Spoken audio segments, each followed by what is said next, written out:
Selamat datang kembali pada kuliah KL 2102 Statika.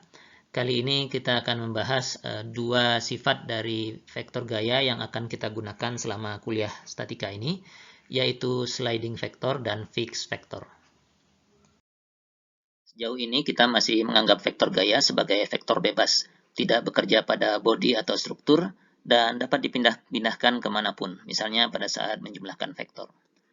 Ketika gaya-gaya bekerja pada struktur dan memberikan pengaruh terhadap struktur, maka ada batasan yang kita berikan kepada gaya-gaya ini. Pertama, untuk menentukan efek eksternal, misalnya menentukan reaksi di tumpuan dari body ini, vektor hanya dapat dianggap sebagai sliding vector, di mana vektor gaya bisa dipindah-pindahkan hanya di sepanjang garis kerjanya. Misalnya, ini adalah garis kerja F1, dan ini adalah garis kerja F2. Jika kita ingin menjumlahkan F1 dan F2, jajaran genjang yang kita buat harus berada di perpotongan antara kedua garis kerja gaya ini.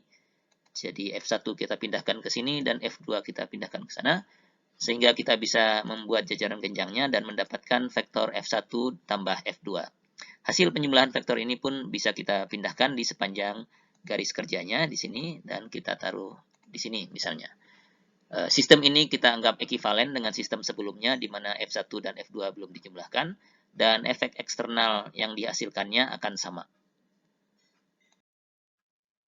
Untuk perhitungan gaya-gaya di dalam body atau di dalam struktur, vektor gaya harus berada di lokasi di mana ia bekerja, atau disebut point of application. Dalam hal ini, vektor gaya disebut sebagai fixed vector, atau vektor yang tetap, tidak dapat dipindah-pindahkan kemanapun. Hal ini semestinya masuk akal karena kalau kita menghitung gaya-gaya di dalam body, di sekitar tempat di mana F1 bekerja, mestinya ada gaya yang lebih besar dibandingkan di tempat lain misalnya. Demikian pula di sekitar di mana F2 bekerja, ada gaya-gaya yang cukup besar pada body ini dibandingkan dengan di titik di mana tidak ada gaya bekerja. Jika kita jumlahkan F1 dan F2 seperti pada slide sebelumnya dan hasil penjumlahannya akan berada di sini, maka pengaruhnya terhadap gaya-gaya di dalam body akan berbeda dan sistemnya tidak lagi ekivalen.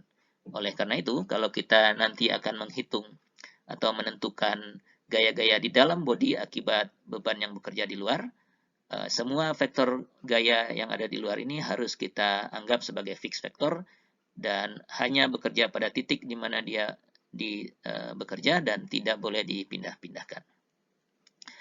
Demikian penjelasan singkat mengenai dua jenis vektor gaya yang akan kita terapkan selama kelas statika ini. Sampai bertemu pada segmen berikutnya.